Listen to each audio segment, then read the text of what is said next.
देखिए, इससे पहले के क्वेश्चंस जो है हमने पिछली वीडियो में कर लिए थे। तो आगे जो है टूल्स में हम देखते हैं तो बेसिक फिटिंग या मेजरिंग इंस्ट्रूमेंट टूल्स के क्वेश्चंस। तो इसमें पहला क्वेश्चन है, देखिए कह रहा है कि what is the name of part mark as X. कह रहा है कि एक्स के द्वारा मार्क किए गए भाग का नाम क्या है। तो देखिए एक्स के द्वारा जो मार्क किया गया भाग है ये क्या है, एक वाइस है। वाइस में आगे के मार्क को किया गया है किसके द्वारा, एक्स के द्वारा। इसको बोलते हैं हार्ड जा। यह हार्ड क्यों होता है, क्योंकि इसी भाग के द्वारा जाव को पकड़ा जाता है। तो जाव से बार बार रगड़ जो होता है यही भाग खाता है। अगर ये हार्ड नहीं होगा तो क्या, अगर यही सॉफ्ट होगा तो घिस जाएगा। इसलिए इस हिस्से को हार्ड बना के और पेच की सहायता से हम कस देते हैं। अगर ये एक तो जल्दी ये घिसता नहीं है, अगर घिस गया तो फिर इसे हम बदल सकते हैं। तो इस वाले भाग को जो एक्स के द्वारा मार्क किया गया है इसको हम क्या बोलते हैं, हार्ड जा। सेकेंड क्वेश्चन में देखिए कह रहा है कि how the bench vice are specify. Bench vice को कैसे वर्गीकृत किया जाता है। तो बेंच वाइज को जो होता है जबड़े की चौड़ाई से क्या करते हैं, हम वर्गीकृत करते हैं। तो ए सही हो जाएगा, विड्थ ऑफ जबड़े की चौड़ाई। थर्ड नंबर देखिए कह रहा है कि what is the shape of needle file. File मतलब कह रहा है कि इस रेती की शेप क्या है, और रेती कौन सी है, नीडल फाइल। तो इसकी शेप जो है देखिए एक चाकू की तरह से है, इसलिए हम इसको बोलते हैं नाइफ एज फाइल। तो सी सही हो जाएगा, नाइफ एज। ये चाकू की तरह से है इसलिए हम इसको बोलते हैं नाइफ एज। नाइफ मतलब होता है चाकू और एज मतलब किनारा। अगला देखिए कह रहा है कि 4 नंबर कह रहा है कि what is the name of vice. तो वाइस का काम क्या होता है, जाव को पकड़ना। 4 नंबर में जो वाइस बनाया गया है कह रहा है कि what is the name of the vice. इस वाइस को हम बोलते हैं पिन वाइस। क्या बोलते हैं, पिन वाइस। छोटे जावों को पकड़ने के लिए हम क्या करते हैं, पिन वाइस का प्रयोग करते हैं। तो ए सही हो जाएगा, पिन वाइस। 5 नंबर देखिए कह रहे हैं what is the name of the part mark as X. कह रहा है कि एक्स के द्वारा जो भाग मार्क किया गया उसका नाम क्या है। तो देखिए किसी भी वाइस में 2 जबड़े होते हैं, एक स्थिर जबड़ा और दूसरा चल जबड़ा। तो आगे वाला जो जबड़ा है इसको बोलते हैं चढ़ जबड़ा, और जिसको एक्स के द्वारा मार्क किया गया है ये क्या होता है, स्थिर होता है। ये बेंच में, अगर बेंच वाइस है तो बेंच में कसा होगा, मशीन वाइस है तो मशीन पे कसा होगा। तो एक्स के द्वारा जो मार्क किया गया इसको क्या बोलेंगे, फिक्स जा स्थिर जबड़ा।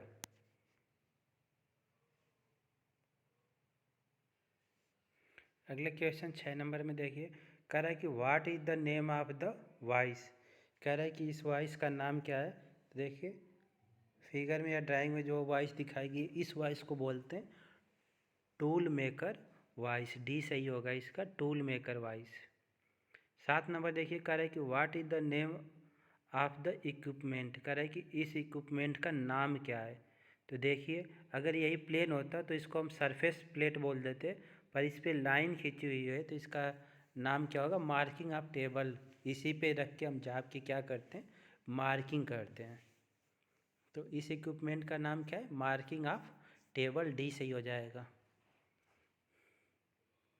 8 नंबर देखिए कह रहा है कि what is the name of the marking tool. कह रहा है कि इस मार्किंग टूल का नाम क्या है। तो देखिए ये मार्किंग टूल है और किस तरीके का है, तो फिक्स है। तो इसको हम बोलेंगे फिक्स टाइप सरफेस गेज। तो सरफेस गेज भी 2 तरीके के होते हैं, एक फिक्स टाइप और दूसरा एडजस्टेबल टाइप। एडजस्टेबल टाइप में क्या होगा, इसके पिलर को हम एडजस्ट कर सकते हैं किसी भी एंगल पे। तो इस मार्किंग टूल का नाम क्या है, तो डी सही हो जाएगा, fix type surface plate. Surface plate का प्रयोग किस काम में करते हैं, तो लेथ मशीन पे जाब को सेंटर करने के लिए, किसी गोल जाब का सेंटर ज्ञात करने के लिए किसकी सहायता से? वी ब्लॉक की सहायता से। समांतर लाइंस खींचने में भी हम क्या करते हैं? इसका प्रयोग करते हैं। तो इस मार्किंग टूल का नाम क्या है? Fix type surface gauge. 9 number देखिए, इसमें बना दिया, कह रहा है कि ये कौन सा है? एडजस्टेबल टाइप सरफेस गेज है 9। इसमें क्या पूछ रहा है कि what is the name of the part mark as X. इसमें जो एक्स के द्वारा मार्क किया गया है इस भाग का नाम क्या है? तो इस भाग को बोलते हैं गाइड पिन। क्या बोलते हैं इसको? Guide pin. 2 पिनें लगी होती हैं, ये क्या करती हैं? गाइड करने का काम करती हैं, इसलिए हम इसको बोलते हैं गाइड पिन। और जो इसमें सीधा खड़ा हुआ है इसको हम पिलर बोल देते हैं, और जो इसमें लगा हुआ है 2 नुकीले हैं इसको स्क्राइबर बोल देते हैं। इसी के द्वारा हम निशान लगाने का या मार्किंग करने का काम करते हैं। तो इसमें क्या पूछ रहा है? एक्स के द्वारा मार्क किए गए भाग को क्या बोलेंगे? Guide pin. 10 नंबर देखिए, कह रहे कि which one of the marking media will take more time to dry. Marking media क्या होता है? तो जैसे आप जाप बनाते समय चाक का लेप लगाते हो जाक के ऊपर ही, वो भी क्या है? एक प्रकार का मार्किंग मीडिया है। मार्किंग मीडिया की सहायता से क्या करते हैं? हम किसी जाप पे लेप लगाते हैं और फिर मार्किंग टूल की सहायता से उस पर मार्किंग करते हैं। तो इसमें कह रहा है कि which one of the marking media will take more time to dry. सबसे ज़्यादा समय लेता है या किसमें? ड्राई मतलब सूखने में। तो वो मार्किंग मीडिया कौन सा होगा? तो पर्शियन ब्लू जो होता है सूखने में सबसे ज़्यादा टाइम लगाता है। पर्शियन ब्लू क्या है? ये मार्किंग मीडिया। जितने भी दिए हैं सब मार्किंग मीडिया है, पर पर्शियन ब्लू जो होता है इसका लेप अगर जाप पे लगाएं तो वो सूखने में ज़्यादा समय लेता है। 11th नंबर देखिए, कह रहे कि what is the name of the grinder. कह रहे कि इस ग्राइंडर का नाम क्या है? तो ये ग्राइंडर अपने यहाँ वर्कशॉप में भी रखा हुआ है, इस जिस पे हम टूल वगैरह को ग्राइंड करते हैं। इस ग्राइंडर का नाम क्या है? तो इस ग्राइंडर को हम बोलते हैं पेडेस्टल ग्राइंडर। सी सही हो जाएगा। 12 नंबर देखिए, कह रहे कि what is the name of the part mark as X. तो एक्स के द्वारा जो मार्क किया गया भाग है इसका नाम क्या है? तो इस भाग को क्या बोलते हैं? हम आई शील्ड बोलते हैं।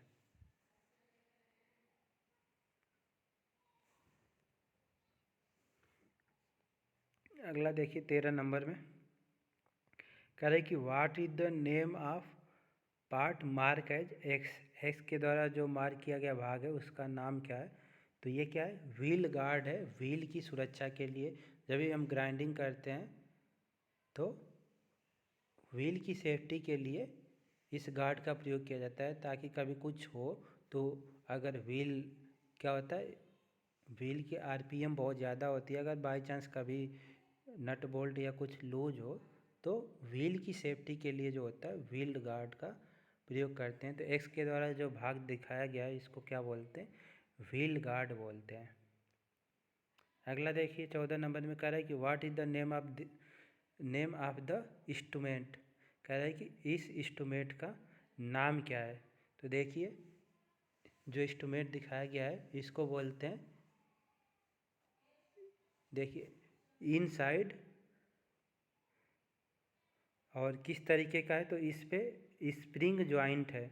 2 तरीके के, एक तो रिवेट जॉइंट का कैलिपर होगा और एक स्प्रिंग जॉइंट का। तो ये कौन सा है? Spring joint inside calliper. इस इंस्ट्रूमेंट का नाम क्या हो जाएगा? तो कैसे जानेंगे? यहाँ पे देखिए बीच में स्प्रिंग लगा हुआ है, इसके द्वारा हम इसके लेग्स को एडजस्ट करते हैं। तो रिवेट में क्या होता है, अगर रिवेट ढीला हो गया तो वो उतना ज़्यादा एक्यूरेसी के साथ काम नहीं करेगा जितना ये करेगा। तो इसलिए इसका प्रयोग हम ज़्यादा करते हैं क्योंकि इसमें एक्यूरेसी ज़्यादा होती है। तो इसका नाम क्या है? Spring joint inside calliper. 15 number देखिए, करें कि what is the type of the steel rule. यह किस प्रकार का स्टील रूल है? तो इस स्टील रूल को हम बोलते हैं शॉर्ट स्टील रूल। इसका प्रयोग हम क्या करते हैं? किसी गहरे होल का जो डायमीटर है उसको मापने के लिए करते हैं।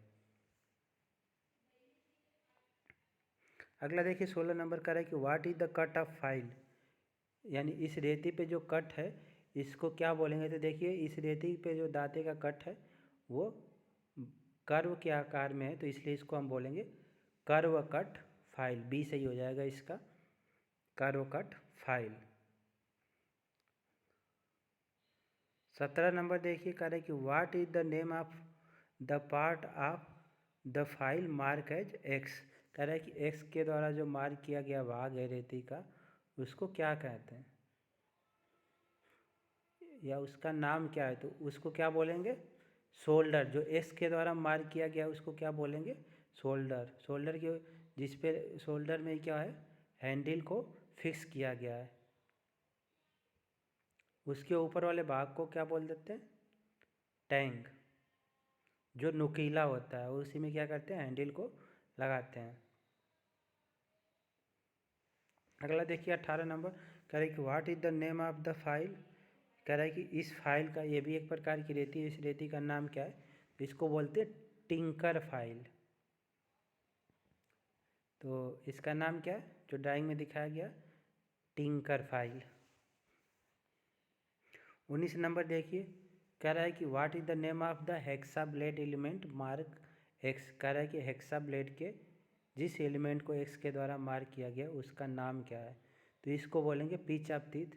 किसी भी ब्लेड के या जो नट बोल्ट होता है उसका एक थ्रेड के जो क्रेस्ट है या रूट है और दूसरे थ्रेड के रूट के बीच की दूरी को पिच बोलते हैं।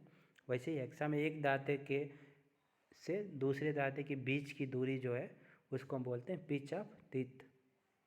तो एक्स के द्वारा जो मार्क किया गया भाग है ये क्या है, पिच ऑफ टीथ है। 20 नंबर देखिए, कह रहा है कि which is the most suitable pitch of hexa blade for cutting high carbon steel. यानी हाई कार्बन स्टील को काटने के लिए, स्टील जब देखेंगे तो कई तरीके के होते हैं, पहला dead carbon steel, low carbon steel, medium carbon steel और हाई कार्बन स्टील। कार्बन की मात्रा के हिसाब से क्या करते हैं, हम स्टील को डिवाइड करते हैं। तो इसमें कह रहा है कि हाई कार्बन स्टील को काटने के लिए जो हेक्सा ब्लेड यूज किया जाएगा उसका पिच क्या होता है, अभी देखिए दो दांतों के बीच की दूरी, तो सबसे सुटेबल पिच क्या होगा, तो 1.4 mm होगा। 21 नंबर देखिए क्या करे कि what is the other name of cross cut chisel.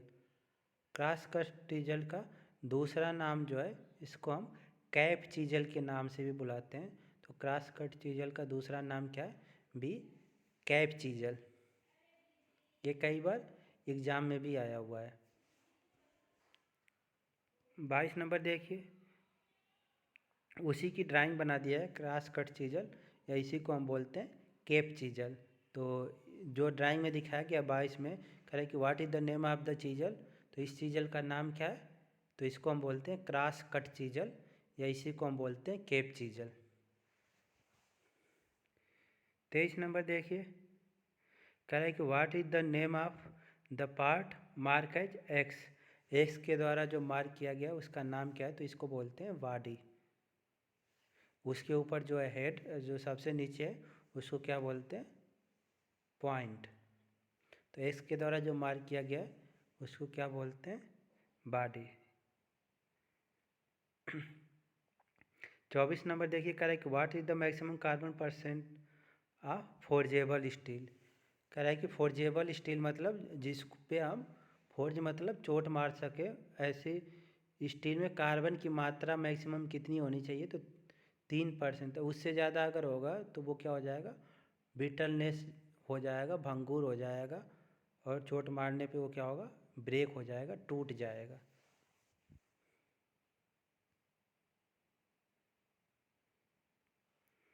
देखिए 25 नंबर, कह रहा है कि what is the name of the angle mark x. X के द्वारा जो एंगल मार्क किया गया उसका नाम क्या है, तो इसको हम बोलते हैं क्लीयरेंस एंगल। 26 नंबर देखिए, कह रहा है कि what is the point angle of chisel to cut mild steel. कह रहा है कि चीजल को छैनी यानी छैनी माइल्ड स्टील को काटने के लिए जो छैनी प्रयोग की जाएगी उसका पॉइंट एंगल कितना होगा। पॉइंट मतलब जो सबसे नुकीला भाग नीचे का होता है उस एंगल को क्या बोलते हैं, पॉइंट एंगल। तो माइल्ड स्टील काटने के लिए छैनी जो प्रयोग की जाती है उसका पॉइंट एंगल कितना होगा, तो सी हो जाएगा 55 डिग्री। 27 नंबर में देखिए, कह रहा है कि what is indicated by x. तो देखिए एक्स के द्वारा जो इंडिकेट किया गया है, प्रदर्शित किया गया है, उसका नाम क्या है या उसको क्या कहेंगे, तो उसको बोलते हैं साइज। इसी से किसी भी कैलिपर की साइज को या हम किसी कैलिपर को स्पेसिफाई करते हैं। तो एक्स के द्वारा जो मार्क किया गया वो क्या है, उस कैलिपर की साइज है। 28 नंबर देखिए, कह रहा है कि what is the name of this angular measuring instrument. कह रहा है कि इस एंगुलर मेजरिंग इंस्ट्रूमेंट का नाम क्या है। तो इसका नाम क्या है, यूनिवर्सल बेबल गेज। 29 नंबर देखिए, कह रहा है कि what is the angle of centre punch. तो सेंटर पंच का एंगल जो होता है, कह रहा है कि सेंटर पंच का एंगल कितना होता है। तो सेंटर पंच का एंगल 90 डिग्री होता है। 30 नंबर देखिए, कह रहा है कि व्हाट अरे which part of the hammer the handle is fix. कह रहा है कि हैमर के किस भाग में हैंडल को फिक्स किया जाता है या लगाया जाता है। तो किस में लगाते हैं, आई होल में। 31 नंबर देखिए, कह रहा है कि what is the name of part mark as X. तो देखिए जो एक्स के द्वारा मार्क किया गया भाग है इस हैमर में, उसको बोलते हैं चिक। आई होल कौन सा है इसमें, तो जिसमें हैंडल लगा हुआ है उस होल को हम बोलते हैं आई होल। 32 नंबर देखिए, कह रहा है कि which type of datum reference is show. तो ये किस प्रकार का रेफरेंस शो किया गया है, कह रहा है कि which type data reference is show. तो ये जो है पॉइंट डाटम से शो किया गया है, तो इसका सी सही हो जाएगा, पॉइंट डाटम। तो इसके आगे के जो क्वेश्चंस है उसको हम अगली वीडियो में देखेंगे।